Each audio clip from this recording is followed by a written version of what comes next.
Mike, Yes. I've done some research on you. These last 15 years that we've known each other? Some say that maybe I'm self-obsessed. Mike Lash, obsessed with Mike Lash. Where would they get that idea from?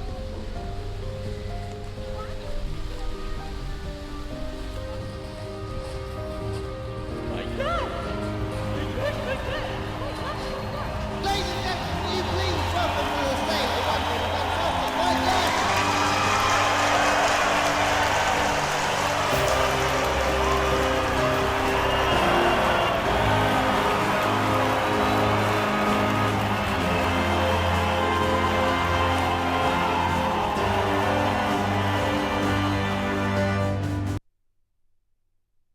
Where did the idea come from, for stand-up? Did people tell you you're funny, or...? I guess it started when I was mainly doing comedy acting, and people would always ask, have you done stand-up? And I would say, no, I have absolutely no intention of doing that. I'd always written a few, over the last couple of years, I've been writing a few ideas for stand-up. And after one of the classes, I went with a girl to see her friend do some stand-up, and it was fucking terrible. And she was a stand-up as well, and she said, oh, you'd be better than that. You could like walk on there and just make something up and be funnier than that. And I thought, yeah, you're probably right, I could. Are you aware that some people are really annoyed by your act? No. Oh, yeah. Really? Oh, definitely. In what way?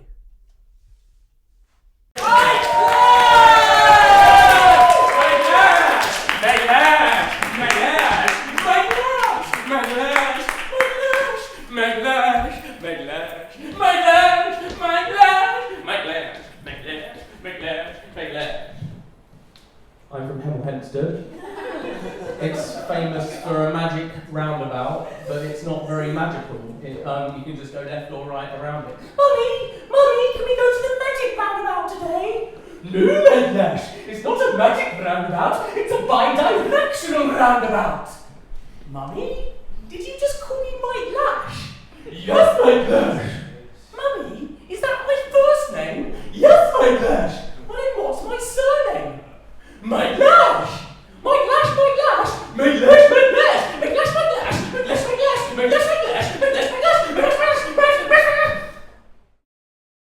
What is funny? Not Mike Lash. I just remember the name, Mike Lash. I remember some guy on stage saying his name a lot, and that name stuck. The question that everyone, all the readers have sent in. Why is your set almost entirely about your name? That's not true. Mike Lash! Mike Lash! Mike Lash! Mike Lash! Mike Lash! Mike Lash! Mike Lash! Mike Lash! Mike Lash! Mike Lash! Mike Lash! Mike. Because people used to chant. I used to work in a warehouse, and people used to chant that at me. You're giving off an impression of someone who's batshit crazy on stage, and then when they see you, well, how do you think they see you?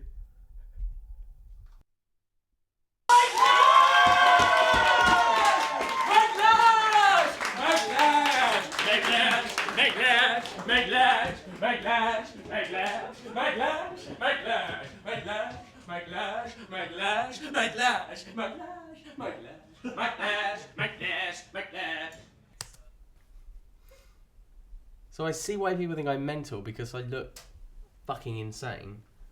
Commenting on my hair again, my hair's just fucking all over the place.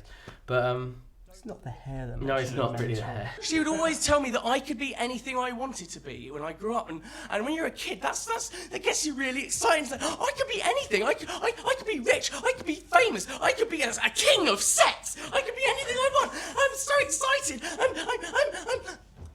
I work in admin. So that was comedy. It lasted for a long, long time. I just want to go home and never think about Mike Lash again. Do people need to be told when they're terrible? Yes. Part of it that makes me happy is knowing that I'm not altogether terrible. I know I'm not amazing. I know I'm not good right now. And I don't know if I will be. It's the knowing that I'm not normally, or not really ever, the worst comedian in the room that keeps me going. So I'm curious as to whether what I'm seeing is any good. So I'm going to go to a comedy guru's house, Logan Murray, who's been teaching, and he does stand-up himself. That's Dog there. Basically, I work with a lot of comedians. I've directed a few people, like Greg Davison, Rod Gilbert, Diane Morgan, Josh Widdicombe. I'm literally like the chlamydia running through the comedy circuit. And then people will humiliate themselves in this half of the room. It's a real baptism by fire, the open spot circuit. It didn't really exist when I started. If I was starting today, I don't know if I'd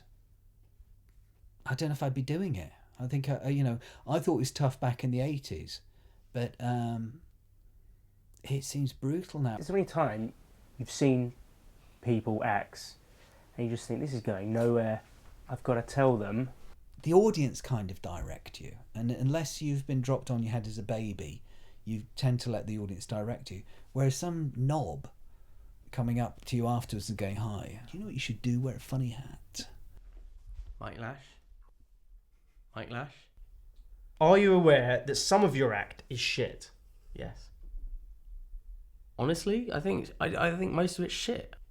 Why do you go on stage and risk humiliation, risk feeling bad about yourself some nights? Because it's a risk, isn't it? Like, sometimes I go away feeling brilliant. And so it's a risk you've got to take. Please give up for the first act of this section. It's Mr. Mike Lash. Thanks, Pat Lash, for constantly miscalling me 10 times in 20 minutes once. And you think, when my parents are quite old, 10 times in 20 minutes, all I'm thinking is, Dad's dead, Dad's dead, Dad's dead, Dad's dead. One step on the property ladder, Dad's dead, Dad's dead. Dad's never dead! So how would it feel like then to have a gig that, as you guys would say, when you killed it? Oh, it feels great. And you walk off stage and you think, I am a god. And the audience go, yes, you are a god. What's the difference between a black man and a white man? I don't know. Pigmentation. I'm going to end it there. My name's Mike. Yeah!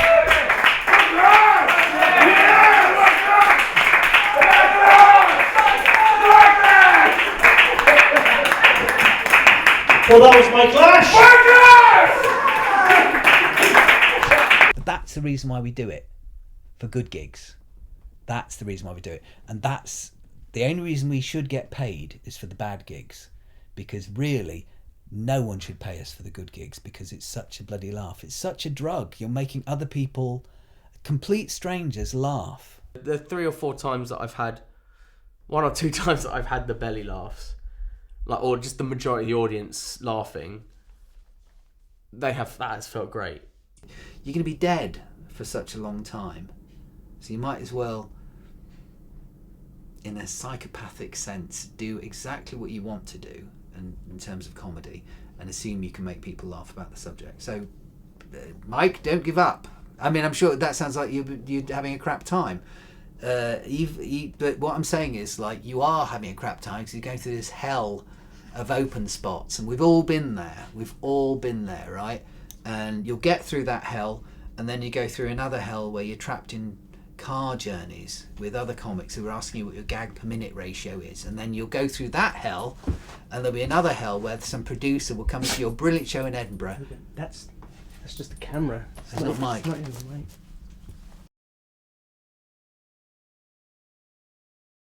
I was born in the Royal Free Hospital in 1983, and my parents moved to, or we lived in Neasden, and my parents moved to Hemel Hempstead when I was 2, and I lived there pretty much for the first 20 years of my life.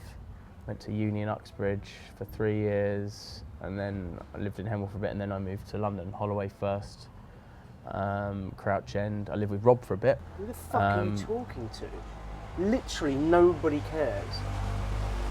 Everybody cares. This is my show. This is all people want. Me. How do I get out of this fucking interview? Oh! Not helping you.